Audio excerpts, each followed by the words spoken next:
James, thanks so much for joining us on the briefing today. Look, for those who don't know, explain to us what Reddit is. Great. So Reddit is a social news platform. It's been around since about 2006. So it's been a fixture of the internet for a little while. Kind of occasionally gets classified as a social media platform, but it's a little bit different to like a Facebook or a Twitter or something like that. It's more of sort of an outgrowth of old internet forums, which people might remember Mm. from back in the day. It's a collection of what are called subreddits, which are little communities based around everything from there might be a subreddit for movies, r/movies, r/games for video games, all the way through to, knitting, DIY, cars, any topic you can think of, any specific TV show, any hobby, anything will most likely have a subreddit and sort of a thriving little community where people can post links, share stories, talk amongst themselves about that topic. And the interesting thing with these subreddits is that they're run by moderators who are just volunteers, and they spend a lot of time and effort on moderating those subreddits, don't they? Yeah, again just like the old internet forum way of doing things, where there's kind of people who donate their time because they're passionate about it. Also, there's absolutely a little aspect of having a power trip as well. You get to run the little community. You get to basically sort out bad behavior yourself without, as opposed to something like Facebook, where there's sort of universal moderation policies. In this case, each subreddit has its own little rules in addition to Reddit's overall ones. Mm. All right. So, with all that in mind, tell us what happened last week on the US stock exchange. So Reddit went public. So it Mm. went through its initial public offering. You might have heard the term IPO. That essentially means Reddit is going from being a private company, which runs its own affairs, to being a public company available in the stock market where investors can purchase a share in much the same way as, you go on the ASX and buy stock, or the New York Stock Exchange, or whatever you're doing.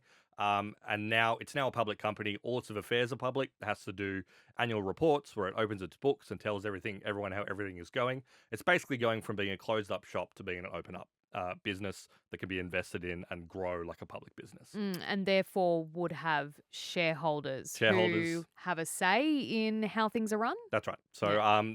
they have voting. They're selling off voting shares. People can go to the annual general meeting and have their say about how Reddit is being run. Mm. How does an IPO work in that, it's an initial public offering?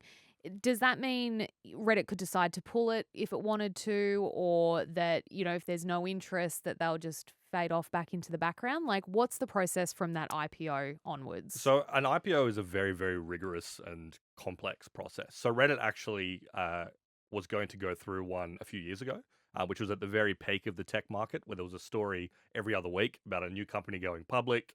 There was so much money coming out of Silicon Valley. Basically, it was the perfect time to go public. But Reddit did actually pull that process. But once you kind of hit the gong and you're listed on the stock exchange, that's it. Mm, And it becomes a much more complicated process to then go private again. It can happen, mm. but it's certainly not straightforward.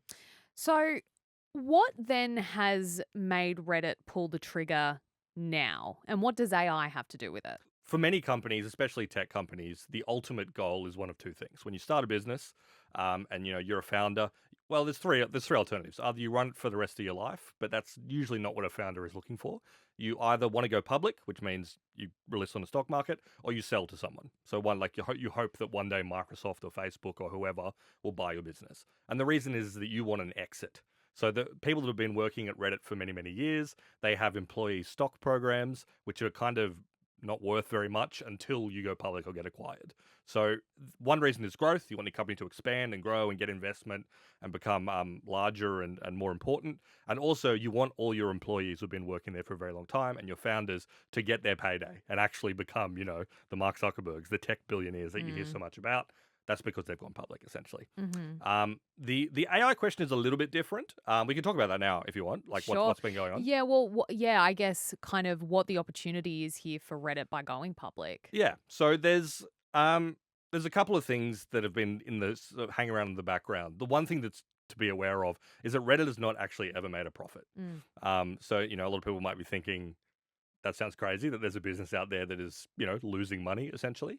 But tech companies often work on very, very long time horizons, right? Like Amazon, for example, didn't make money for quite a long time until one day they flipped the switch and they did. That's Yeah. the dream, you lose money, you grow, and then one day you can be making billions and billions and billions of dollars of revenue. Reddit has always kind of struggled a little bit, and one reason for that is that their advertising product, because most businesses, be it Facebook, be it Twitter, be it Reddit, make money from advertising. They put ads in the content that you like to see. Reddit's not been as good as, let's say, Meta at building an ad product. And anyone who's used Reddit will know there's not that many ads. They're pretty unintrusive. Certainly not like the ads that you'd see in like an Instagram story or Mm. TikTok or something like that. And they're usually for like kind of weird random businesses. They haven't really been successful at building up an ad product. But in their S1, which is kind of the document they put together to say, you know, when they first open their books and say, here's how much money we've been making, or in this case, not been making, um, and here are the opportunities that we see. And one of the key opportunities that they've seen is in the world of AI. Because one thing Reddit does have, they may not have a great ad product, but they do have a ton of content. And they've Mm. got a ton of useful content. As anyone who's used Reddit will know, there's a lot of really, really fascinating content buried in all different sorts of subreddits. It's been a site for nearly 20 years, so they've Yeah. accumulated a huge amount of data. That data is very, very useful to companies like OpenAI, companies like Google, companies like Apple, Microsoft, everyone that's currently training these AIs like ChatGPT, which you may have used. Hmm. So Reddit is suddenly like, oh, hello, we actually have something that's super valuable, which is a really nice, clean data set, which isn't polluted by all the bots and spam that you often see in other social media sites. We can actually start selling that and make money in an avenue that's not advertising. Right. Okay. So there's a way for them to make money in that case. Is it a no brainer for the owners of Reddit to go public? Yeah, I mean, like I said, they've been angling for it for a while. Their current owner, well, their owner before they went IPO, and still their major shareholder, is a company called Advanced Publications, which own magazines like Vanity Fair and things like that. So they've been Hmm. sitting on the books for a while.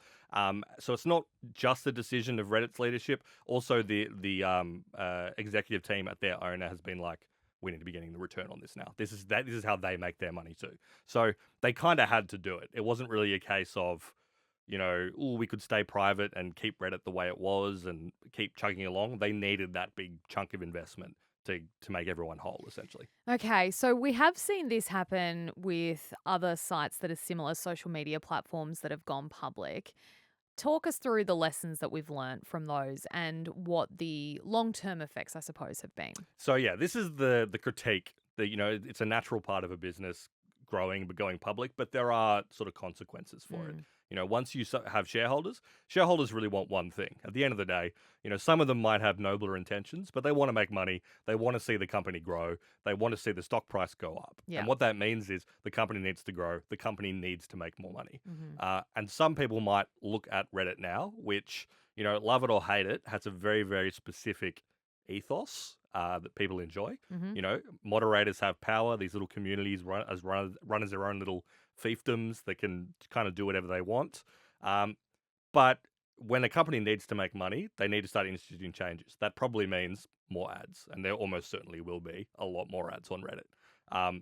It could mean uh, moderate the leadership team getting a little bit spooked about some of the content that's in subreddits and being like, you can't be posting about that stuff anymore Hmm. because the shareholders are getting antsy about it.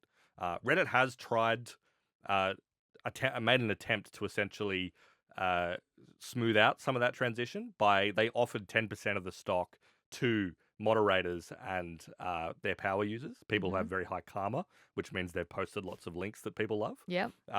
Part of that is kind of marketing to say, look, we're very community focused. But some part of it was also like, let's make sure some of our shareholder base are people who care about the platform and aren't just, agnostic investors who want to make money. Hmm. But you're absolutely right. There is a process that's observed in a lot of these companies where once they need to grow, they kind of dispense with the stuff that people actually loved about the platform and become all about how many ads can we put in front of eyeballs of our users and Yeah. stop caring about the core mission. Yeah, which is something that I care about. Uh-huh. I am a Reddit user. Mm. Some of my favorite subreddits are I like the yoga subreddit. Yep. I like the Jersey Shore subreddit. Lovely. I like the rugby union subreddit. Mhm. And the thing I like about Reddit and the communities that I'm a part of is that it feels like the last bastion of the old internet, which was essentially designed as a communication tool, but also the way it used to be. You were anonymous, no one knew who you were. You could talk to people who thought about similar things you think about, engaged with similar things you do. And it was, Reddit's not perfect. There's No, heaps of horrible stuff on Reddit. totally. But I think the ethos, as you mentioned, is for it to be a supportive place for communities to exist. And there's a feeling, I think, among Reddit users that that will disappear. Is that a risk? I think that's totally, absolutely a risk. I mean, one of the biggest expressions of sort of like the Reddit ethos, we're talking before about, all these subreddits have individual moderators. When Reddit instituted some changes that these moderators didn't like, it was kind of a technical thing, but they started charging a cost for their API, which is how applications can access Reddit data. This was partially because of the fears around the AI stuff. And communities hated it, the moderators hated it, and they staged kind of like a strike where they shut down and locked the subreddits that they were managing, so nobody could read them. For any other company in sort of the social media space, that's completely demented. Like Meta would not allow a huge portion of its users to just shut off a huge part of No. its website, but that is part of the kind of rock and roll earlier era of the internet where it was, as you say, everyone was pseudonymous. You could say that like speech was very free. It was kind of like uncontrolled and fun and cool, and everyone having their own little communities, rather than the current world where it's like we're all slammed onto 3 websites. Yeah. We're all on Instagram, a bunch of us on Twitter, we were on TikTok, and it's all a bit samey. And it's all very public square, isn't it? Where it's Yes. kind of everyone yelling at each other. That's right. Whereas the subreddits give you that unique opportunity to Totally. just engage with people who, in most cases, even if you might disagree on points, you're in there because you have similar interests. Yeah, absolutely. Yeah. So there is a feeling, because, in the end, Reddit sort of like forced the hand of these moderators, forcibly eject some of them, replace them with people who were more happier to be an ally to Reddit, which sort of indicates that, they're at least ahead of the IPO. They were willing to put the boot down, which again has caused some people some consternation. But look, they've really expressed and said that like we know why our users use Reddit. Like we know why this site remains popular, remains one of the most popular sites on the website, on the internet. Sorry. So I mean, look, there is hope, but there is. I don't think the fears are misplaced at all. Yeah. Look, let's say, what you've described to us does happen. There's more advertising. There's a bigger crackdown on the content that's being published on Reddit that previously had been deemed as okay. How might users react, and how could that impact Reddit and its hopes of making money? Yeah, I mean, it's interesting because in their S1 again, there's the document that they put for the IPO. There's a very, very, very long risk section, as many of them do because of the influence of lawyers. But one of the key risks they keep coming back to is we have a very passionate but very unpredictable user base. And, one day they might just freak out and stop using Reddit because of something we've done. And that point comes up over and over and over again. It's interesting because we have seen what happens.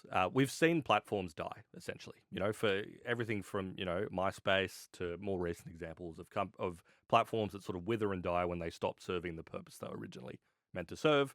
Anyone who has been on Facebook recently will know that, it's not looking good over there. It's pretty shit. There are people are using it, but it's a completely different demographic Yeah. who originally were using it, and it's not a lot of fun to be on there. Whereas back in 2008, 2009, through to the early 2010s, it was cool. That was the place to be. Yeah, it was all right. Yeah, I liked it. yeah, we all did.